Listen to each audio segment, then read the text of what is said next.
On a Thursday morning in October of 1952, a man named Emmett Holloway walked across a muddy field in Tama County, Iowa, carrying a length of roller chain coiled over his left shoulder like a horseshoe, and handed it to a neighbor he barely knew without saying much of anything at all.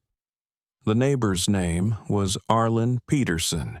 He was 23 years old, 2 years off a Navy destroyer, and he had just broken the drive chain on a borrowed corn picker with 40 acres still standing in the field, and the first hard frost of the year predicted for Friday night. Emmett was 61. He had farmed the same ground since 1919. He looked at the broken chain, looked at the boy, reached into the bed of his truck, and uncoiled the spare from his shoulder without being asked. "Take it," he said. "You'll need it more than I will." Arlen tried to pay him. Emmett waved the money away like it was a fly. "Buy me a cup of coffee sometime," he said, and he drove back across the field and didn't mention it again. He never got that cup of coffee. Emmett Holloway died of a heart attack in March of 1961, 9 years later, on a cold morning in his own barn with his boots on and his chores half done, which was exactly the way he would have wanted it. He was 70 years old. He left behind a farm of 280 acres, a wife named Berta, a son named Carl, and a reputation in Tama County as a man who kept his word and never made you feel small for needing something. He did not leave behind any record of the chain. There was no note about it, no ledger entry. Arlen Petersen never forgot it, but Emmett never thought about it again after the moment he handed it over, because to Emmett Holloway that was not a remarkable thing to do. It was just what you did. Let me tell you about what that chain was worth, because the number is not the point, but it is part of the story. In October of 1952, a replacement roller chain for a John Deere No. 227 corn picker cost somewhere between $4 and $7 depending on where you bought it and whether the dealer liked you. That was roughly what a man made in a day of hired work. Not nothing, not a fortune. Emmett had the chain because he always kept a spare of everything that could break at the worst possible moment, which was his philosophy of farming stated in practical terms. He had two of most things: a spare fan belt for the tractor, a spare set of cultivator shovels, a spare length of chain. He believed that the difference between a crisis and an inconvenience was almost always something small that you either had or you didn't, and he had spent 40 years making sure he had it. Arlen Petersen got his 40 acres picked before the frost came. He returned the borrowed corn picker. He got his crop in the bin. He sold it at 37 cents a bushel in November, which was not a good price, but it was a price, and it was better than corn that had frozen in the field. He never forgot where that chain came from. He told his wife, Helen, about it that same evening, sitting at the kitchen table with his boots still muddy and his hands still cold. "Old Emmett Holloway just handed it to me," he said. "Wouldn't take a dime." Helen said that was the kind of man Emmett was. Arlen said he knew it. Let me tell you about Arlen Petersen, because you need to understand the man before you can understand what happened 40 years later. Arlen was the son of a Danish immigrant named Soren Petersen, who had come to Tama County in 1904 with $40, a strong back, and a willingness to work ground that other men had given up on. Soren had rented for 11 years before he could buy, and when he finally bought, it was 160 acres of tight clay ground on the east side of the county that nobody else wanted because it drained poorly and grew rocks the way other fields grew corn. Soren made it work. He tiled it himself over 20 years, one drainage run at a time, digging by hand in the early years and with a rented tile plow later, and by the time Arlen came home from the Navy in 1950, the farm was 220 acres, and it drained the way ground was supposed to drain, and it grew corn and oats and hay the way ground was supposed to grow them. Arlen took over from his father in 1955 when Soren's knees gave out, and the doctor told him he was done climbing on and off equipment. Soren didn't argue with the doctor. He moved to a house in Traer and watched the farm from a distance and offered advice when it was asked for and kept his mouth shut when it wasn't, which was harder than it sounds.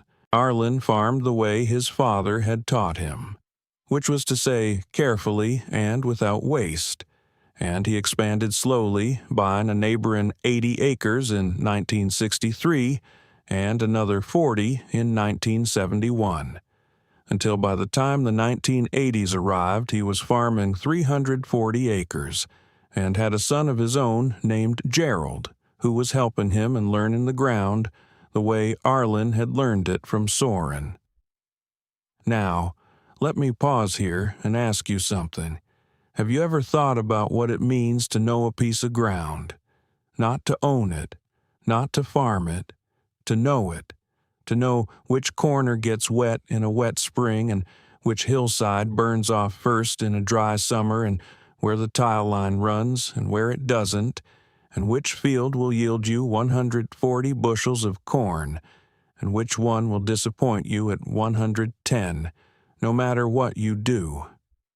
That kind of knowledge takes decades to accumulate. It is not in any book.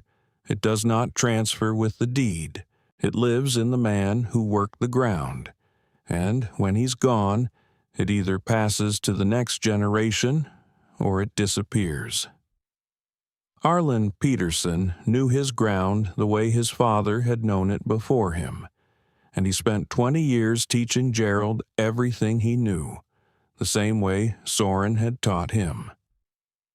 Gerald Petersen was 31 years old in 1985, which was the year everything in Tama County started to come apart. Let me tell you about 1985 in Tama County, Iowa, because if you didn't live through the farm crisis of the 1980s, you may not fully understand what it meant to be a farmer in the middle of it, and you need to understand it before the rest of this story makes sense. The farm crisis of the 1980s was not one disaster.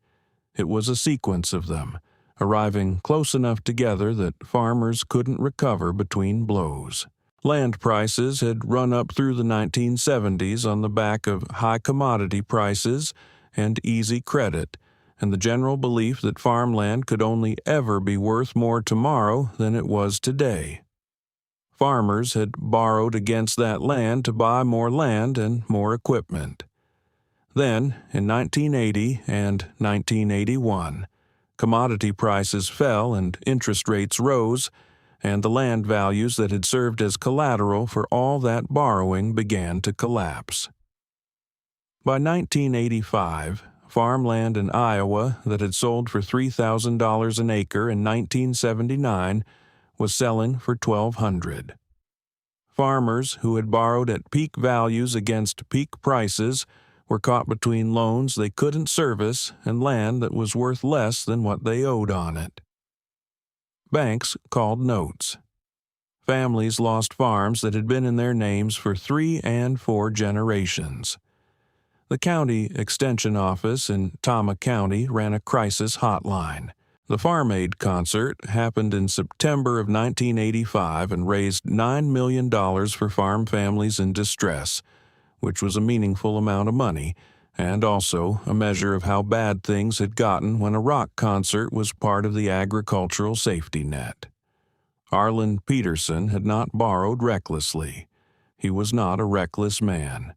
But he had borrowed some in 1978 to buy a new tractor and expand the tile drainage on the east fields, and by 1985, the interest rate on that note had adjusted upward twice, and the corn price had dropped to $2.10 a bushel, and the arithmetic was not working the way it needed to work. He was not in danger of losing the farm, but he was in the position that many careful men found themselves in during those years, which was that doing everything right was no longer enough to guarantee that things would be all right. Gerald was helping him. Gerald's wife, Susan, had taken a job at the school in Traer to bring in a steady paycheck while the farm found its footing. They had a son, 3 years old in 1985, named Thomas Petersen, who did not yet know what a farm was except that it was where his grandfather and his father went every morning before he woke up. Let me tell you about the winter of 1985 and 1986, because that is where the story turns.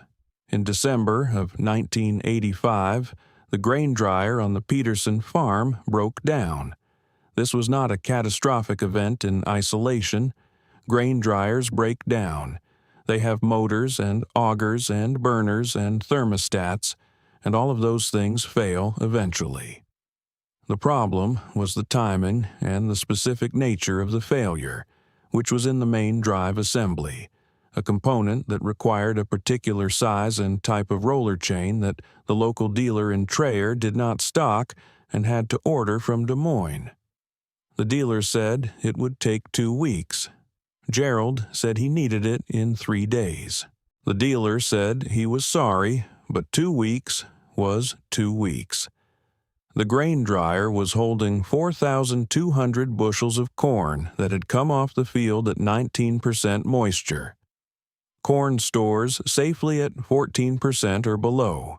At 19%, with the dryer down and the weather warming into an unseasonable December thaw, the corn would begin to heat and spoil within days.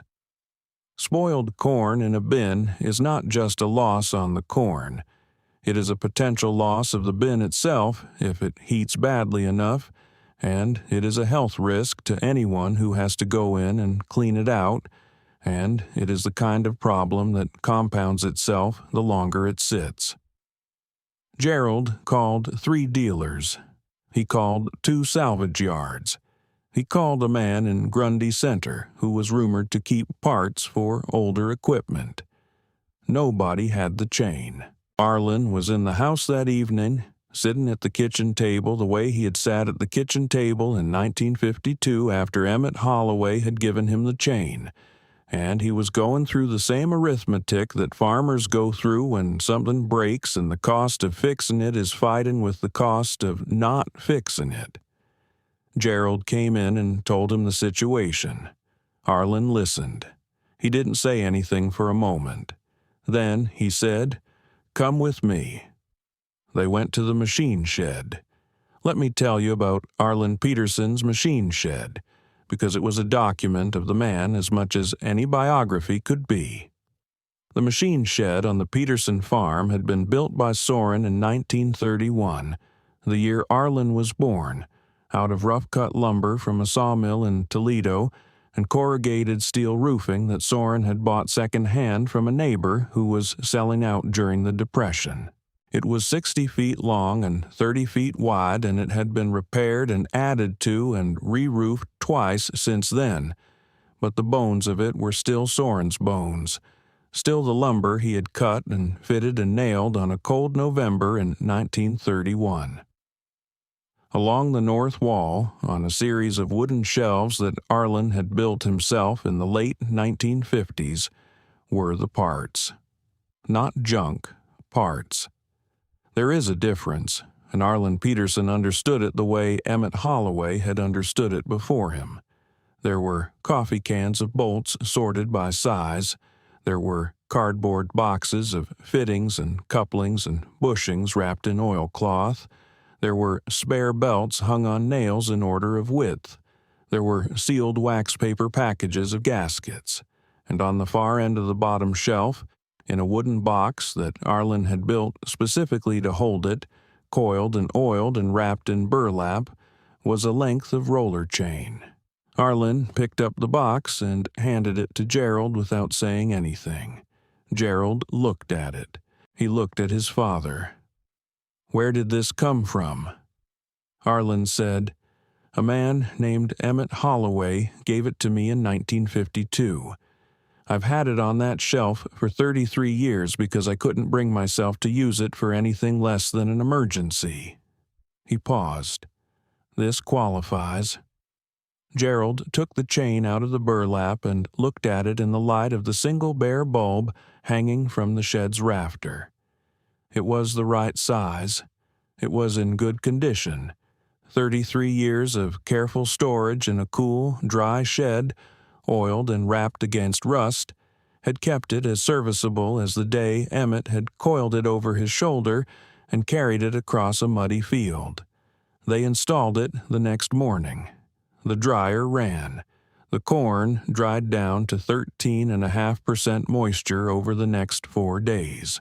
They sold it in February at $2.20 a bushel, which was not a good price, but it was a price, and 4,200 bushels at $2.20 was $9,240, which in the winter of 1985 and 1986 was the difference between making the January note payment and not making it. The chain held. Now, let me pause here and ask you something, because I think it's worth pausing.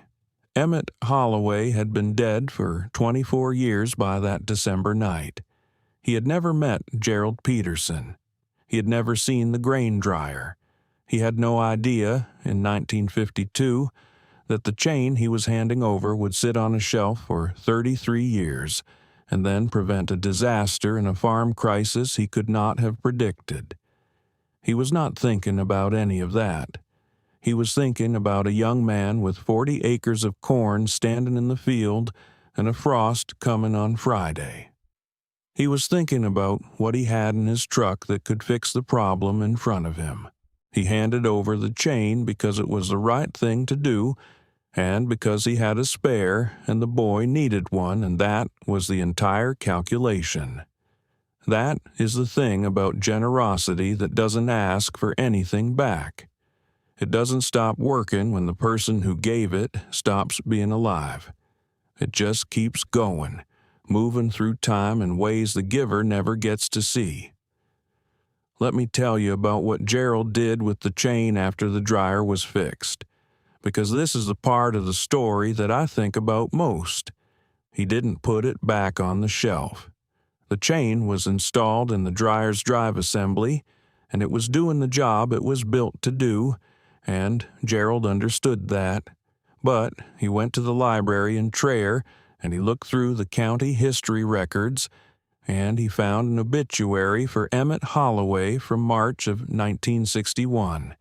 And he found out that Emmett had a son named Carl, who was still farming ground in Tama County, east of Dysart on the original Holloway place.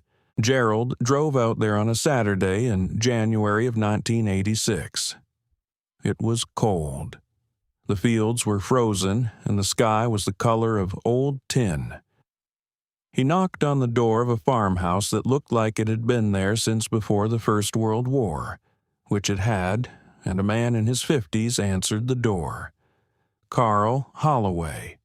He had his father's build, broad through the shoulders, and his father's way of looking at you directly without any performance in it. Gerald told him who he was. He told him about the chain.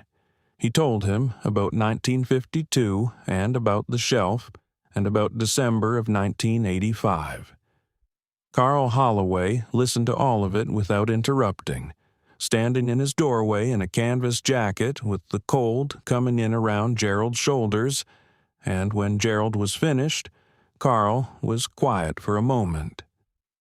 "He never told me about that," Carl said. "I don't think he thought it was worth telling," Gerald said. Carl nodded slowly. He looked out at the frozen fields for a moment. Then he said, "You want to come in for coffee?" Gerald went in for coffee. They sat at Carl Holloway's kitchen table for 2 hours. Carl told Gerald about his father, about the farm, about the way Emmett had kept his sheds and his philosophy of spares, and his belief that a man who wasn't prepared to help his neighbor wasn't fully prepared at all. Gerald told Carl about Arlen, about the chain on the shelf, about the 33 years it had sat there oiled and wrapped in burlap, waiting for an emergency that was worthy of it.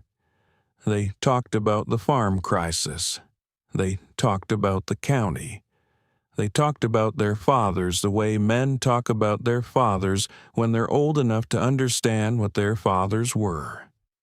When Gerald left, Carl walked him to his truck. He shook Gerald's hand. "Thank you for coming out here," he said. "That's a good story to know about him." Gerald drove home. He told Arlen about the visit that evening. Arlen listened to all of it without saying much. When Gerald was done, Arlen sat quietly for a moment, and then he said, "Good. That's right. A man ought to know when he did something that mattered. Let me tell you about the years that followed, because the story doesn't end in 1986. The farm crisis continued through 1986 and into 1987. Arlen and Gerald Petersen came through it. Not easily, and not without sacrifice, but they came through it with the farm intact and the land still in their name, which was more than many families in Tama County could say. They sold the old tractor and bought a smaller one. Susan kept her job at the school for 3 more years past when she'd planned to. They didn't expand. They didn't borrow. They worked the 340 acres they had, and they worked it carefully, and by 1989 the arithmetic was working again the way it was supposed to work. Arlen Petersen retired from active farming in 1991. He was 61 years old, the same age Emmett Holloway had been when he handed over the chain. He didn't move to town. He stayed in the farmhouse and watched the farm the way Soren had watched it from Traer, offering advice when it was asked for and keeping his mouth shut when it wasn't, which was still harder than it sounded. Gerald took over full operation of the farm. Thomas, who was 9 years old by 1991, was already spending his after-school hours in the machine shed learning the names of things. Arlen told Thomas the story of the chain when Thomas was 12. He sat the boy down at the kitchen table, the same table where he had sat in 1952 with his boots still muddy, and he told him about Emmett Holloway and the corn picker and the frost and the chain on the shelf. Thomas listened the way 12-year-olds listen when they're not sure yet whether a story is interesting, which is with half their attention and a look of patience that is mostly politeness. But Arlen told it anyway. He told it because he believed that some things needed to be said out loud to be preserved, and this was one of them. Thomas didn't think about it much for a few years. He had other things to think about. School, and then high school, and then the question of what came after high school, which for a boy from a farm in Tama County was never as simple as it looked from the outside. He went to Iowa State for 2 years, studying agriculture, and then he came home. Not because he failed, because he wanted to come home, because the farm was where he wanted to be, and he was old enough by then to know it without apologizing for it. He came home in 1999. Gerald was 45. Arlen was 69, still in the farmhouse, still watching.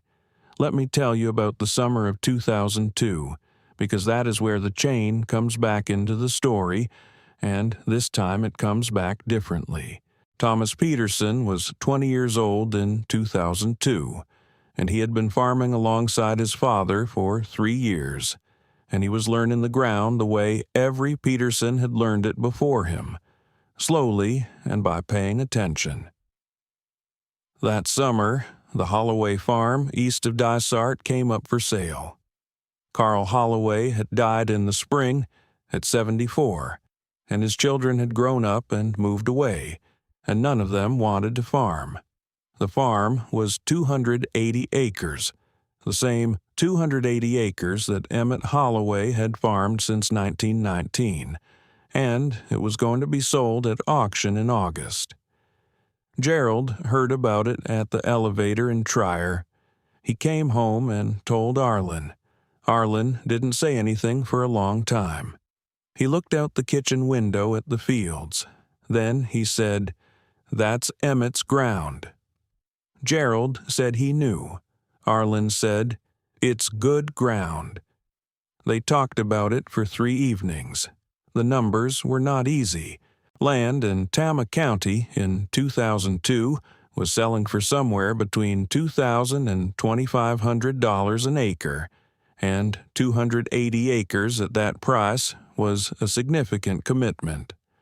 But the farm crisis was 20 years behind them, and the farm was in good shape, and the bank and Traer had known the Petersen family for 4 generations, and the relationship was solid. Thomas was the one who pushed hardest for it. He sat at the kitchen table, the same table, and he made the case with numbers and with something that was harder to quantify than numbers. "That's the farm where the chain came from," he said. "Emmett Holloway's farm. We ought to be the ones farming it." Arlen looked at his grandson for a long moment. He was 72 years old. He had been at that table for 50 years of decisions. He said, "You're right, we ought to be." They bought it at auction in August of 2002, $2,180 an acre, $544,000 total, financed over 15 years. It was the largest single purchase the Petersen family had ever made. They drove out to the Holloway place the afternoon after the auction, the 3 of them, Arlen and Gerald and Thomas, and they walked the fields the way you walk ground you've just taken responsibility for, slowly and paying attention. Arlen walked to the far corner of the east field and stood there for a while. Thomas walked over to him. Arlen said, "He probably walked this corner 1,000 times." Thomas didn't say anything. There wasn't anything to say. Let me tell you about the machine shed on the Holloway place, because there was something in it that mattered. When they went through the buildings after the purchase, clearing out what Carl's children didn't want and cataloging what was there, Thomas found a wooden box on the bottom shelf of the machine shed's north wall. It was built out of the same rough-cut lumber as the shed itself. Inside the box, wrapped in burlap and oiled against rust, was a length of roller chain. Thomas stood there holding it for a long time. He brought it to Arlen. Arlen looked at it. He turned it over in his hands. His hands were 72 years old, and they had handled a lot of chain in their time, and they knew what they were holding. He looked at Thomas, and he said, "He kept a spare of everything." Thomas said, "Should we use it?" Arlen said, "No, put it on the shelf." Thomas put it on the shelf, not the Holloway shelf. He brought it back to the Petersen machine shed, and he put it on the north wall, on the shelf his grandfather had built in the late 1950s, in a wooden box next to where the first chain had sat for 33 years. He oiled it and wrapped it in fresh burlap, and he put a piece of tape on the box with a date written on it in marker, 1952, which was the year Emmett had given the first chain to Arlen, because that was the year the whole thing had started. Gerald asked him why he'd written 1952 and not 2002. Thomas said, "Because that's when it started." Let me tell you about Arlen Petersen's last years, because they are part of the story too. Arlen lived in the farmhouse until he was 81. He was sharp until the end, the way some men are, the kind of sharp that comes from a lifetime of paying attention to things that required precision. He watched Thomas take over more and more of the operation in the early 2000s. He watched the Holloway ground get worked into the Petersen rotation, the tile drainage mapped and extended, the yields coming up as the ground responded to careful management. He told stories at the kitchen table. He told the chain story many times, to Thomas and to Thomas's children when they were old enough to sit still for it. He died in March of 2011 at 81 years old, 50 years to the month after Emmett Holloway had died in his barn with his boots on. Arlen died in the farmhouse, in his bed, in the early morning, which was not the way he would have chosen, but was not a bad way to go. Gerald was with him. Thomas was with him. The fields outside were just beginning to show the first faint color of spring. They buried him in the cemetery in Traer next to Helen, who had gone before him in 2004. The stone said his name and his dates and nothing else, which was what he had asked for. The obituary in the Tama County newspaper ran 3 paragraphs and mentioned that he had farmed in Tama County for 56 years and was survived by his son Gerald and his grandson Thomas and 3 great-grandchildren. It did not mention Emmett Holloway. It did not mention the chain. Some things don't make it into obituaries. That doesn't mean they don't matter. Let me tell you about Thomas Petersen in 2012, because that is where the story comes to its fullest point, and I want you to understand what happened clearly. Thomas was 30 years old in 2012. He was farming 620 acres, the original Petersen ground and the Holloway ground combined, with a small amount of additional rented acres on the north end of the township. He had 2 children of his own, a daughter named Maren, who was 6, and a son named Soren, named for his great-great-grandfather, who was 4. He was farming the way every Petersen had farmed, carefully and without waste, paying attention to the ground and keeping his sheds in order and maintaining a spare of everything that could break at the worst possible moment. In June of 2012, a young man came to his door. His name was Daniel Holloway. He was 25 years old.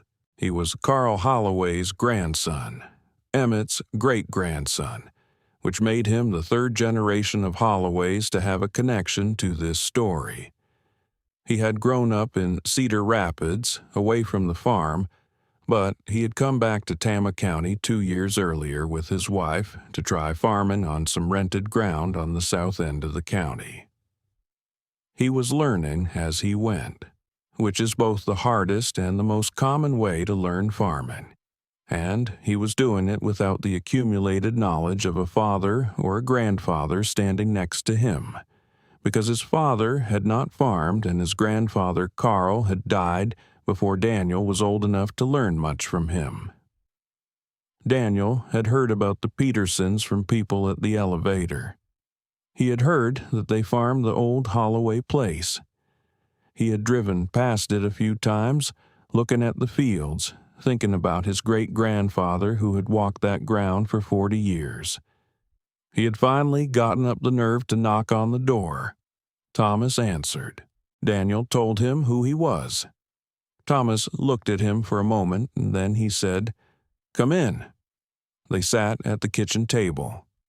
The same table. Thomas made coffee. Daniel explained his situation.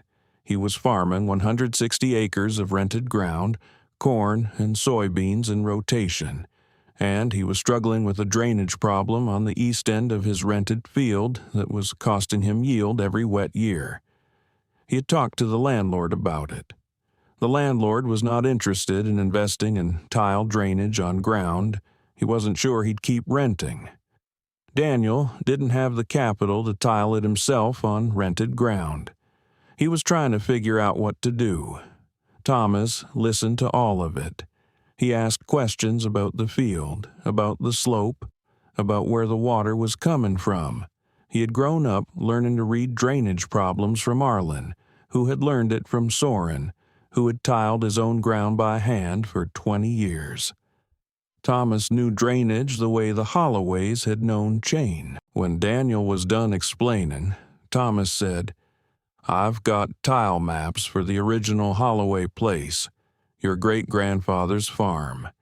I had them drawn up when we bought it in 2002. The drainage pattern on the east side of that farm might tell you something about where your problem is coming from if the water's moving the same direction." He went to the filing cabinet in the back room and came back with a rolled set of maps. He spread them on the table.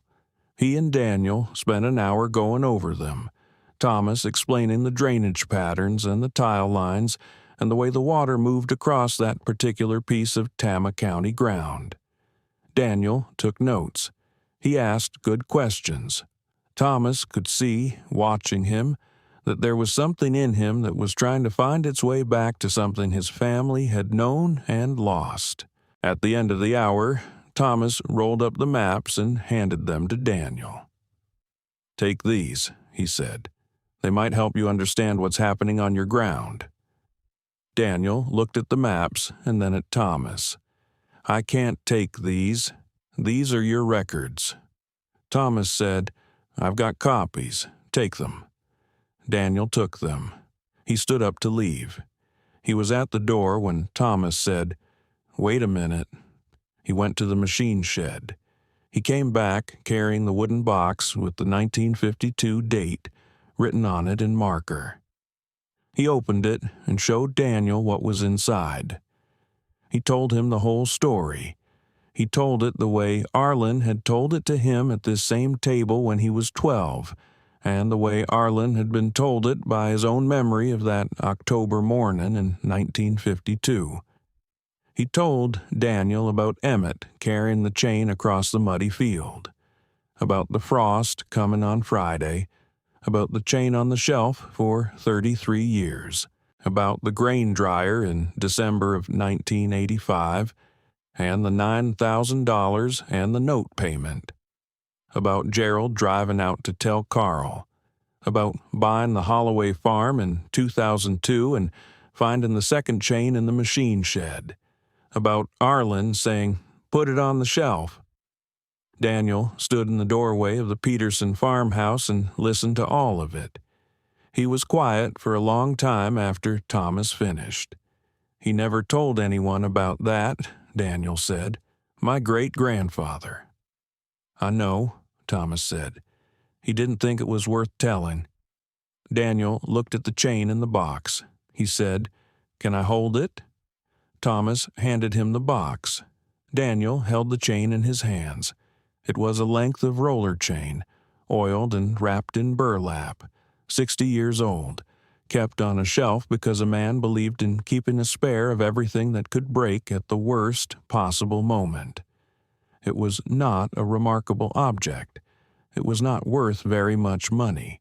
But Daniel Holloway held it the way you hold something that has weight beyond its physical weight, and he was quiet for a moment in the way that people are quiet when they are feeling something they don't have immediate words for. He handed it back. Thomas put it back in the box. "What do I owe you for the maps?" Daniel said. Thomas said, "Buy me a cup of coffee sometime." Daniel looked at him. Thomas let the words sit there. Daniel understood, after a moment, where those words had come from and what they meant in this context, and something moved across his face that was not quite a smile and not quite tears, but was something in between. "I'll do that," Daniel said. He left. Thomas watched his truck go down the county road and turn south, back toward his rented ground, with the rolled tile maps on the seat beside him. Let me tell you about what happened over the next 2 years, because the story doesn't end at the door. Daniel Holloway used the tile maps to understand the drainage pattern on his rented ground. He couldn't tile it himself, but he could manage it differently, adjusting his planting dates and his hybrid selection for the wet end of the field and managing the dry end more aggressively. He also went back to his landlord with a more specific proposal, backed by data he hadn't had before, and the landlord agreed to a cost-sharing arrangement on a partial tile installation. It wasn't everything, but it was something. He came back to see Thomas twice that first year. They talked about soil, about rotation, about the particular character of Tama County ground. Thomas answered his questions the way Arlen had answered Gerald's questions, and Soren had answered Arlen's, which was directly and without making the person feel small for not knowing something yet. Daniel was learning. He was learning fast, the way people learn when they want it badly enough. In the spring of 2014, Daniel's landlord decided to sell the 160 acres Daniel was renting. Daniel didn't have the capital to buy it at market price. He came to Thomas to ask if he knew anyone who might be interested in a partnership arrangement. Thomas talked to Gerald. Gerald talked to the bank in Traer. The Petersens had a relationship with that bank going back to Soren's time, and the banker knew the Holloway name and the history of the ground, and the deal they put together was not simple, but it was workable. Daniel Holloway bought 80 acres of his rented ground in partnership with a financing arrangement that Thomas helped him structure, and he kept renting the other 80 with a right of first refusal written into the lease. It was not a gift. It was not charity. Thomas hadn't given Daniel anything except time and knowledge and the tile maps and the story. But time and knowledge and a story, given freely and without expectation of return, had been enough to change the direction of a young man's farming life. That is what Emmett Holloway had done in 1952. He had given time and a chain, and the implicit knowledge that a man ought to keep a spare of everything. He had not given money. He had not given land. He had given something small and practical, and it had been enough. Let me tell you about the coffee, because it happened. In the fall of 2014, Daniel Holloway drove to the Petersen farm on a Saturday morning and knocked on the door. He was carrying a thermos of coffee. He said, "I owe you a cup." Thomas laughed. He let him in. They sat at the kitchen table, the same table, and they drank coffee from Daniel's thermos and talked for 2 hours about the fall harvest and the price of soybeans and the drainage project on Daniel's ground and the way the Holloway fields were looking after 12 years of Petersen management. Gerald came in part way through and joined them. He was 60 years old by then, mostly retired from the daily work, watching the farm the way Arlen had watched it and Soren before that.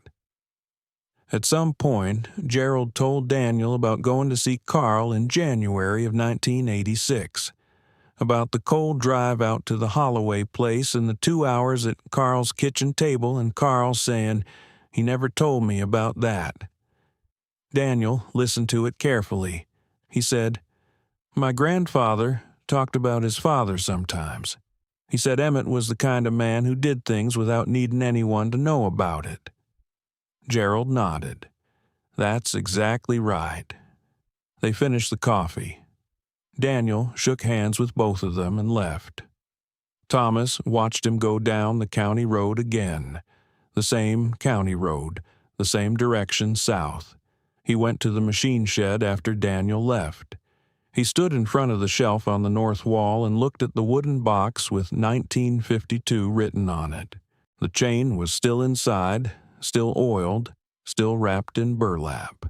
He had never used it. He was not sure he ever would.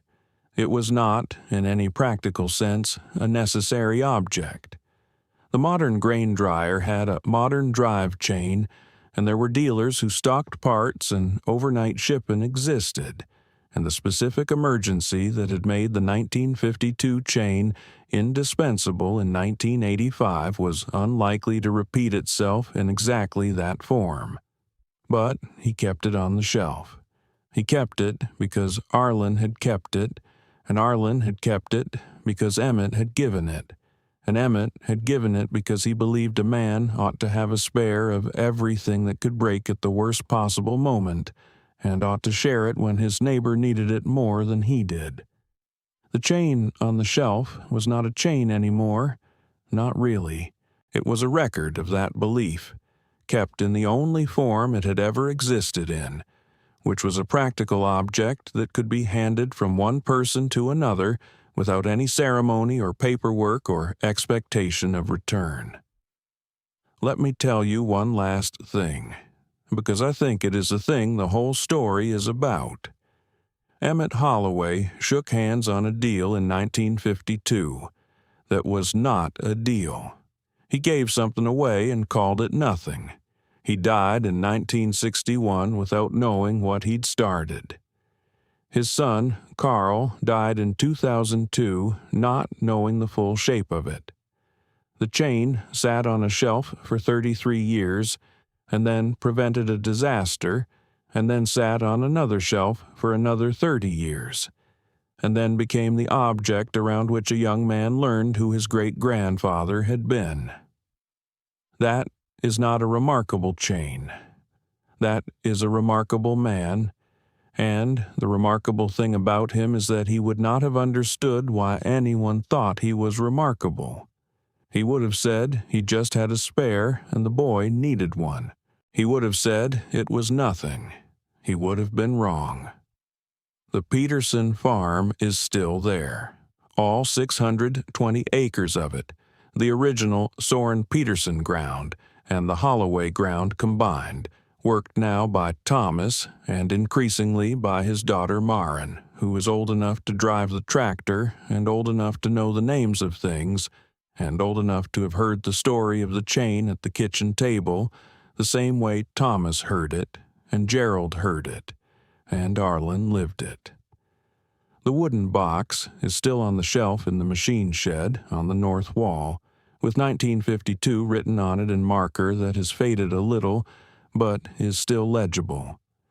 Daniel Holloway is still farming. He bought the other 80 acres in 2019 when the right of first refusal came due, and he farms 160 acres of his own now and rents another 80 on the west side of the county. He comes to see Thomas a few times a year. They drink coffee at the kitchen table. They talk about the ground. Last spring, Arlen Petersen was in the machine shed doing an inventory of parts, the way Thomas had taught her to do every spring before planting, checking what was on hand and what needed to be replaced. She found the wooden box. She knew what was in it. She had heard the story. She opened it and looked at the chain, and then she went and found Thomas in the other shed and she asked him a question. She asked him if they had a spare drive chain for the grain dryer. Thomas looked at her for a moment. He said, "Do we?" She said, "I don't think so." He said, "Then we need to get one." She ordered it that afternoon. When it came, she put it on the shelf, not in the wooden box, next to it, on the same shelf, on the same north wall, in the same machine shed that Soren Petersen had built in 1931 out of rough-cut lumber and second-hand steel roofing. She wrapped it in burlap the way Thomas had shown her, and she oiled it the way Emmett had oiled his, and she put it on the shelf without any ceremony, because that was how it was done, and because she understood by then that some things don't need ceremony to be important. They just need to be there when someone needs them. That is what Emmett Holloway knew in October of 1952, carrying that chain across a muddy field in Tama County, Iowa, on a Thursday morning with a frost coming on Friday. He knew that the difference between a crisis and an inconvenience is almost always something small that you either have or you don't. He knew that a man who keeps a spare and shares it when his neighbor needs it is doing something that costs him almost nothing and is worth more than he can calculate. He knew that generosity doesn't require a ledger or a witness or a record. It just requires a man who has something and a neighbor who needs it, and the simple human decision to hand it over. He never knew what it was worth. He never got to know. That is the part of the story that is hardest to sit with, and also the part that is most true to what he was. He gave without needing to see the return. He acted without needing the outcome.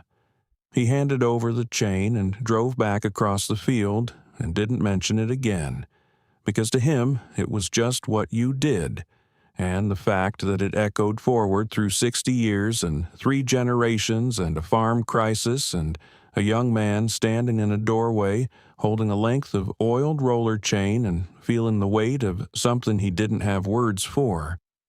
None of that would have surprised him, and none of it would have seemed to him like anything more than the natural consequence of doing what was right when it was in front of you to do. Some gifts don't announce themselves. They just sit on a shelf, oiled and wrapped and ready, waiting for the moment they're needed. And sometimes the person who needs them most is someone the giver never met. In a year the giver never saw. On a morning the giver could not have imagined. And the gift still works. The chain still holds. That's what happens when a man gives something away without keeping score. It doesn't stop.